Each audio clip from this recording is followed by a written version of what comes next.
Hey everybody, welcome to After Dinner Drinks. It is a series where we go out to dinner, we come back, we have a little after dinner drink. Cheers. Cheers. And we talk about our experience with you guys.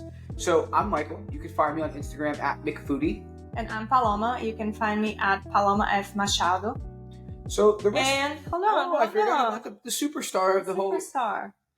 So we also have Grace. Grace is our 9-year-old Chinese crescent. No, we don't cut her hair like that. It's all natural. And you might see her on either one of our laps, jumping in and out of episodes. But you might hear some barking every once in a while. But it's okay. She's just part of the. So we went to a restaurant here in Philadelphia that actually is one of our favorite restaurants. Paloma did a restaurant ranking of her top 50 places she's eaten in the last 12 months. And I believe this restaurant was really high on your list. Yeah, it was top 5. It was actually my number 5. And just made the cut. Well, it's the top 5 out of 50 is pretty good. And to be on Paloma's top 5 is a big deal, right? So Paloma, if you follow her on Instagram, you'll see she loves to travel. You know, in the last 12 months, where have you traveled? Went to a few places, went to Brazil twice, went to France a few times, went to Japan, went to the UAE, and obviously the US and cities across the US. So I love to travel. It's one of my favorite things to do. And when I'm traveling, one of the most important things to me is to go out and eat, try out new restaurants, really absorb the local culture through food. That is a huge part of what matters to me, and that's what I always do. So like Michael said, to make it to my top 5 is definitely a big deal because I eat out a lot. Yeah, and anytime we plan a trip, it's always the first thing we talk about is where we're dining. We put lists together, we prospect, and we want to make sure that we experience, because that's how we learn. Every single dining experience we look at as a learning experience, an opportunity for us to get better and learn something new. So I wanted to set the stage because obviously we've been to this restaurant before and we really liked it. But tonight, to be honest, it didn't hit the mark. Yeah, it wasn't really what we were expecting. There were a lot of little things that made up for this experience that wasn't so positive after all. But I think that it all starts with us getting to the restaurant this time. For sure. One thing that the Michelin guide does when they eat at a restaurant, and I think this is a great piece of advice for anybody out there, they dine at the restaurant at least 3 times, right? Too many times we go to places and we eat and we may have a bad experience and we're like, oh, that place fell off or this place isn't good anymore. And that's just not true. There's many factors that can cause it to be an off night. The sad part is that as restaurateurs, we always get judged by our last service, and that's why we strive for perfection, but sometimes that's not possible. Yeah, absolutely. I would say that it's really hard, right? You're only as good as your last meal or your last experience, and unfortunately in this case, it just wasn't a great experience. I know you guys are probably wondering, what's the restaurant? You guys haven't spilled the beans. This restaurant is from a pretty large restaurant group here in Philadelphia in the Fishtown neighborhood that absolutely crushes. The restaurant is? Yeah, we went to Kalaya, which is a Thai restaurant. Very good normally, has a lot of accolades, so does the chef. And it's owned by Define Hospitality. They own a lot of restaurants here in Fishtown, including Soraya, R&D Cocktail Bar, Picnic, and Pizzeria Badia. So they definitely know what they're doing, and they've been in business for a while. To start the experience, being that we are food entrepreneurs, I was on a business call. We had a 5:30 reservation. If you guys watched our last episode, you would know that we love to dine early. So we had a 5:30 reservation. This is something that we really were looking forward to since we love the restaurant so much. And I got a business call at 5:15. The call lasted like 25 minutes. Paloma ended up texting me saying, hey, I got to go. We're going to lose our table. She ended up going to the restaurant by herself first. I had this business call and I frantically changed and rushed over to the restaurant. So we started off with this, kind of weird energy. Yeah, and on top of that, I mean, his call wasn't great. So when he got to the restaurant, he was already in not the best mood, which set the vibe for the whole dinner, if you will. That's not to say that his personal mood defined the actual experience that we received in terms of the service and in terms of the food, but it all already started not on the best foot. Absolutely. I think that's very well said. what happened in my personal experience did not define what happened in the food, but it just, we weren't in the best mood. So little things might have set us off more than they should have.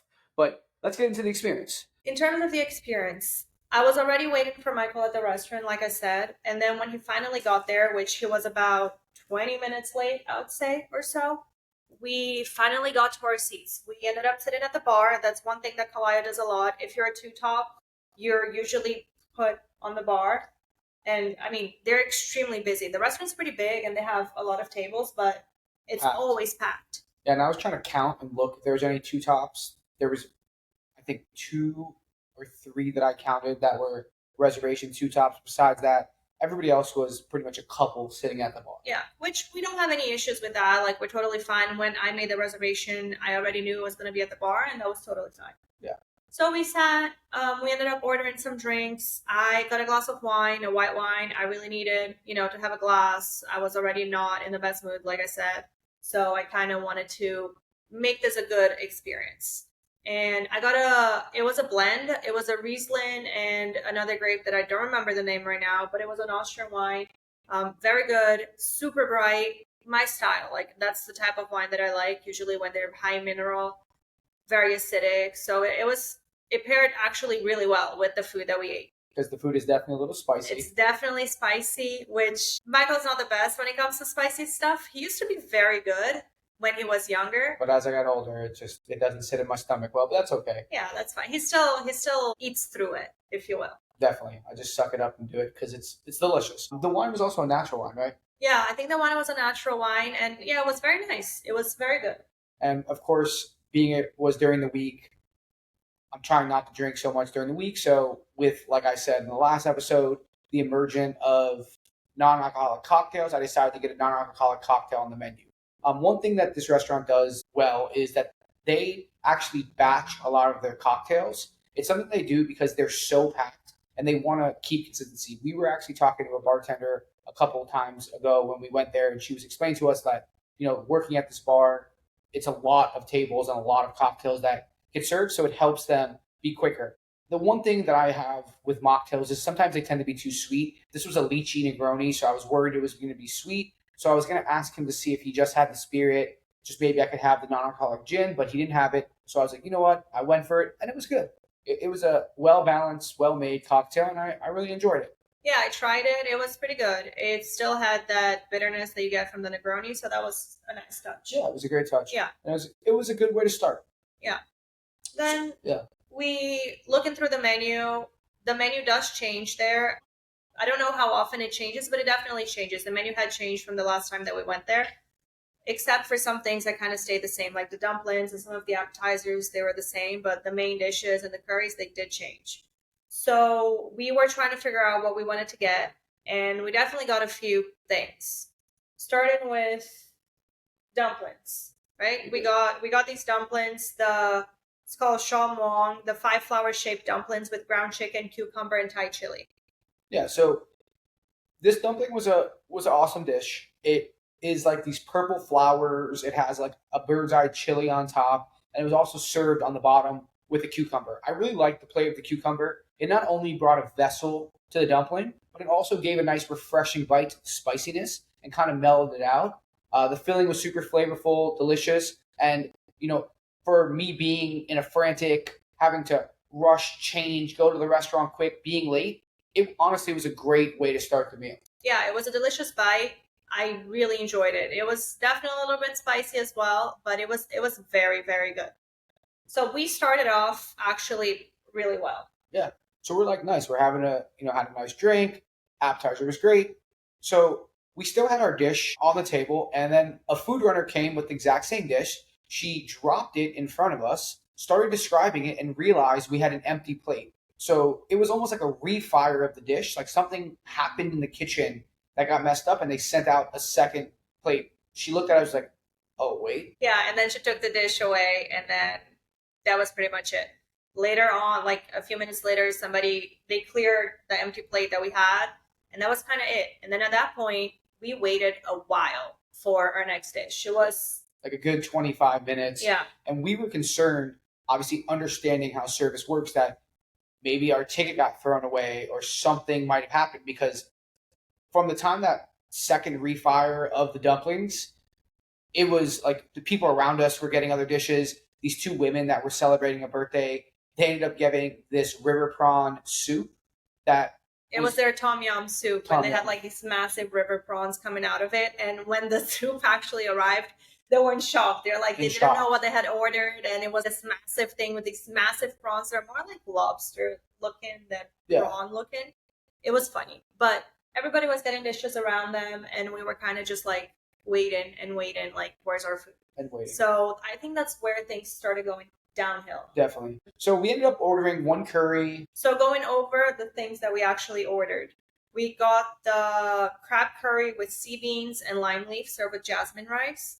We also ordered the caramelized pork belly and ground pork with palm sugar, salted egg yolk, crudité served with jasmine rice as well. Then we ordered the wok fried giant river prawn in brown butter with shrimp paste and seafood namjim served with jasmine rice. And as a side, we also got the snappies with ground pork and naan prick kapi. So finally, when the food runner came with the curry, they dropped the crab curry, and they also dropped the pork and the pork belly and ground pork dish. The one thing I would say is that the ground pork and the pork came in a very small, like, side serving bowl. To me, the portion size and the way it ate was like more of a side than it was like an appetizer. It was portion. pretty weird because they weren't like little bowls, individual little bowls. You had the pork belly on one, and then you had the ground pork with the cured egg yolk on the other one. And then you had like this bowl of crudités, and then you also had the rice. So it felt very like disconnected. It was almost like, do I eat the curry with this pork, or is this pork the dish I ordered? It just felt a little bit confusing. It was confusing, but I will say though, the curry was the best dish of the night. The curry was phenomenal. That was so good. I would definitely go back today and eat that curry again. For sure. The curry had sweet notes when you first hit your palate, and then it got acidic, and then all of a sudden this bright spice just filled your mouth. Eating it with the jasmine rice, it just worked really, really great. For me, like Paloma said, I don't love spicy, and I kept finding myself going back to that dish over and over and over because it was truly delicious. Another thing that happened to us that kind of set us off a little bit was both dishes were supposed to come with jasmine rice, but they only gave us one small jasmine rice. So the curry was so good that we were eating it, and by the time we got to the pork dish, we didn't really have a lot of rice. So our bowl of rice was sitting empty, and we were making do. There was 4 bartenders / servers sitting in front of us, walking by us. Nobody recognized until it was too late that we needed more rice. It took about another 15 minutes, I would say, before the server was like, hey, would you guys like another bowl of rice? Yeah, and then obviously we said yes, and then we finished off the pork that we had. And then this whole process with the curry and the pork dish and the rice, the crudité, it was probably like a good 25 minutes that we were eating that dish. And then the bartender also asked Michael at some point if he wanted another drink, but you still had drink on your glass, and the timing was off. There was something wrong with the timing, be it in the kitchen or the servers / bartenders, the restaurant as a whole, that the timing was very off yesterday, and it just made for a weird experience. Yeah, for sure. We still both had drinks, and he asked me if we wanted another one. And then after we finished the curry and pork dish, he was like, do you want me to take anything home? And I was like, we're still waiting on 2 more dishes. And, he said to me, I'm sorry, I didn't take your order. Which, look, I understand it's a busy restaurant, but he is the person that's supposed to be leading our experience. A different bartender took our order, but he should have went to the POS, looked at our order, understood what the flow was, and understood when he should have what we had coming next. We also had a curry on our dish, which was covering our whole dish, and they didn't mise. If you listen to our last episode, we talked about mising. They didn't mise our dishes. They just let it be for the next course to come out. Then Paloma finished her wine, and I finished my cocktail, and we sat there for another 10 minutes. And we were still waiting for the shrimp at that point and the other side dish, and we sat there for about 10 minutes, and nobody asked if we wanted another drink, which at that point I wouldn't have gotten another one anyways. We still had water. I was fine with water, and I wanted to stay with just 1 glass of wine yesterday. But again, it's just the flow wasn't there. The experience was off, and we expect a lot more from a place like Kalaya, and we know that they can do a lot more. And it wasn't that the bartender / server didn't care. He cared a lot. He was giving great service. There was 2 birthdays next to us. He gave them free birthday drinks. He brought out candles. He was doing everything he could. I even overheard him talking to one of the birthday girls, explaining how much he loves his job and how this brings him so much joy. So he was trying, but sometimes things just don't click. And we even said like maybe we brought the bad energy from the outside in that caused this to happen. Yeah.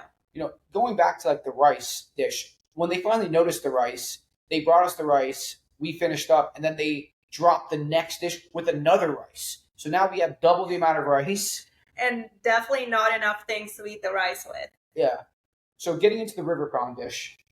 Please, you go for it. Okay. That was something else. This was odd. So they brought us this full river prawn, which was very interesting. It's not something that a lot of people have seen before. And they dropped it in front of us. The food runner gave us a full description. And then he said, if you guys want to take a picture, feel free to please take a picture because I'm going to take this dish back and I'm going to deshell it. Right? And the shrimp was pretty deshelled already. It's not like it was like a full closed off shrimp or like a whole lobster that's closed off and then you have to break it open or cut the tail or whatever it may be. It was actually butterfly already. You would have been able to take it out. So I was confused, especially because on the bottom of it, there was a butter sauce that was plated and it looked like a composed dish, not something that you would take to the back. Like if you go to 11 Madison Park and they bring out, well, before they went vegan. Yeah.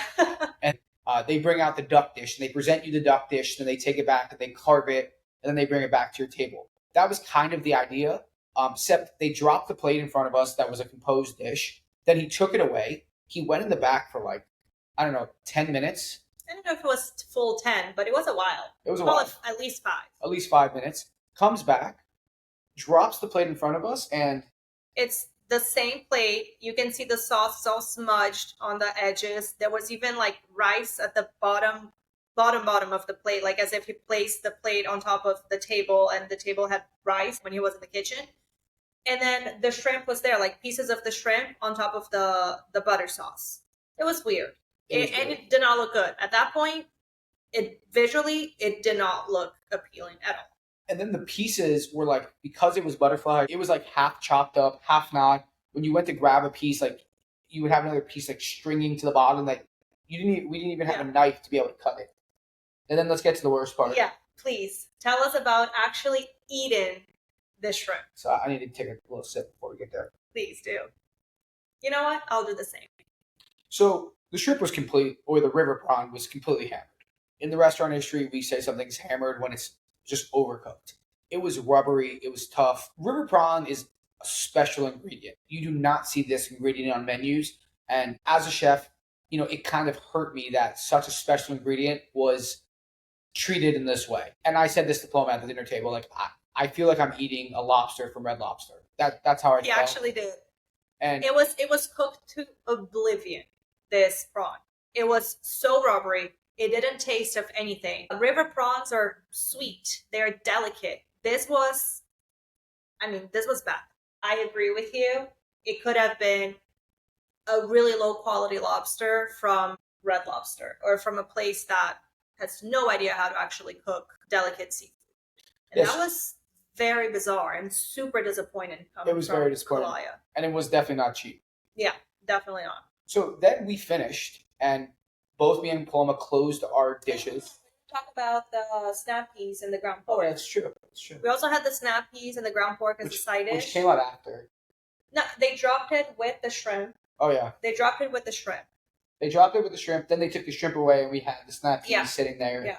Which, they were good, but honestly, it tasted and looked like a regular dish that I can throw it together in 5 minutes at home.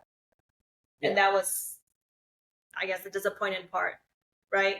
It was fine. It was good. And at this point we were, the timing was off, the service was a little off, now the food was off, and we're looking at each other like, this restaurant is absolutely phenomenal. It's literally one of our favorite restaurants. Last time we went there, we were mind blown by how good it was. Our service was incredible. The timing was perfect. Everything was just hitting on all cylinders. And this time, it was just such a miss. And we were like, what is going on? Right? Yeah. What I was getting to is like, we both closed our silverware. And, a lot of people don't recognize this or realize this or know this. But in restaurants, there's a way to indicate that you're done with your food. Right? when you're using your silverware, and by the way, I had no idea of any of this until I met Paloma 13 years ago, and she educated me on how to dine properly. You're welcome. So I do appreciate that. But now, I'm a little bougie when I dine, and I definitely understand how it works. So you have to open and close. When you have your fork and knife on the outsides of the dish open, it means you're still enjoying. And then if you take your fork, knife, or spoon and put them on the dish in the middle of the dish, it means you're done and it's ready to be cleared. Yeah, and make sure that they're all parallel as well. You want one next to the other. Please don't put one on top of the other. That's not how things go. Proper etiquette, which is important to everybody. It is. Especially if you go to really fancy restaurants, servers are going to judge you based on the way you dine. So that's something, if you are going to choose to go to a 2 or 3 Michelin star restaurant, even a 1 Michelin star restaurant, you want to have etiquette. A thing that I used to do back in the day that Paloma hated, and I definitely cut the habit, was when they give you the bread dish, leave the bread dish where it is. Don't bring it to the middle of your table. Yeah.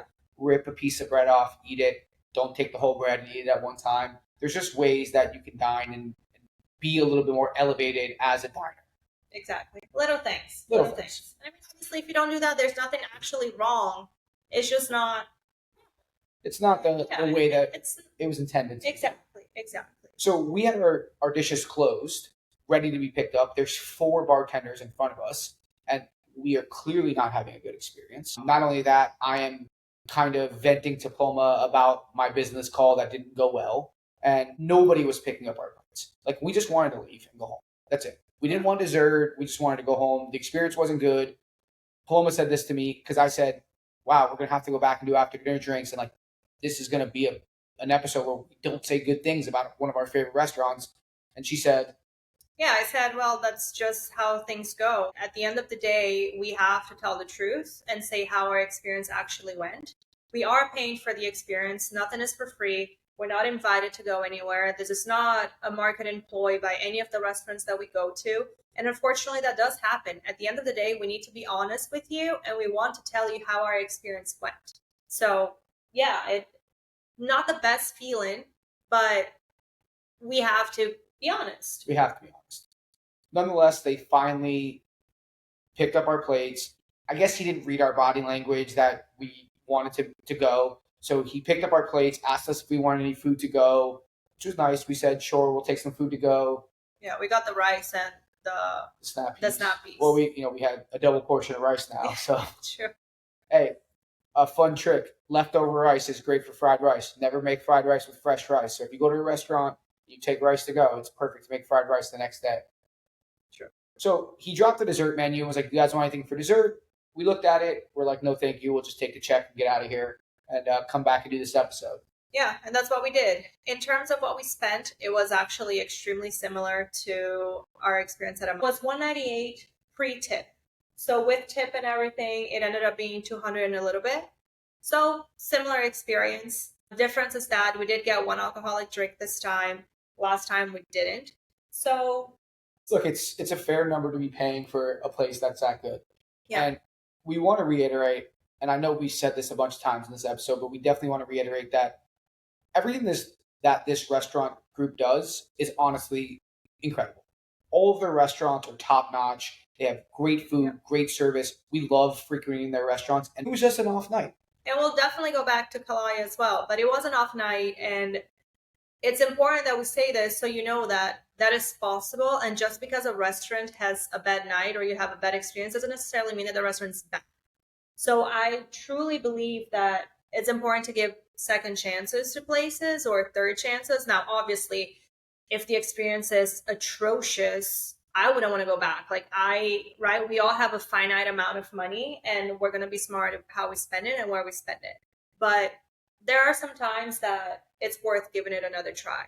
Yeah, no, I would say that if you go to a place that you've been before and you've had a great experience and this time was an off night, please give it another try. If it's your first time dining at a place, give it a second try. If the second time is horrible, then you can give up. But to write off a restaurant just for one bad experience, it's not fair, right? If we want to use like a sports reference, sometimes pitchers in baseball have off nights and they give up a ton of runs. It doesn't mean they're a bad pitcher. Sometimes they come back the next start and they throw a shutout, right? So it just people have off days, and that's okay. But then you also have some pictures that are just straight up bad. And you have to accept that as well, because that does happen in the restaurant industry too. Yeah, so it goes both ways. So that was our dining experience. Who knows where we'll be going next? It is Paloma's birthday coming up here on August 6th. So we are planning a little birthday dinner somewhere outside of Philadelphia. So the next restaurant won't be in the city of Philadelphia that we'll be doing. But we'll see. Maybe we'll have something in Philly before we go somewhere else. TBD. I'm just excited about Paloma's birthday dinner. There was one time when we had her birthday dinner at John George, 3 Michelin star restaurant. That is true, but maybe we can leave that story. No. We gotta tell the story. Okay. We got okay. Maybe we can leave it for your birthday. We'll leave it for your birthday. We'll leave it for the birthday. We'll leave it for the birthday episode. But it's a great story. So make sure you guys tune in to Paloma's birthday episode. We will be dropping episodes every single Friday of where we go. And once again, I'm Michael. You can find me on Instagram at McFoodie. And I'm Paloma. You can find me at Paloma F. Machado. And you can also find us at themouth.media. So that is an Instagram page that I'm one half of and she's the other half on. And you're going to see a bunch of things. You'll see this podcast there. You'll see cooking videos by me, showing techniques. You'll see a lot of food history that I cover, insights about the industry, opinion pieces, and also guides on where to eat or drink and where to go in different cities. Yeah, so we have a lot of new material and a lot of new content coming out soon. And make sure to also subscribe if you're watching this on YouTube, and stay tuned for the next episode. Until the next one. Cheers. Cheers.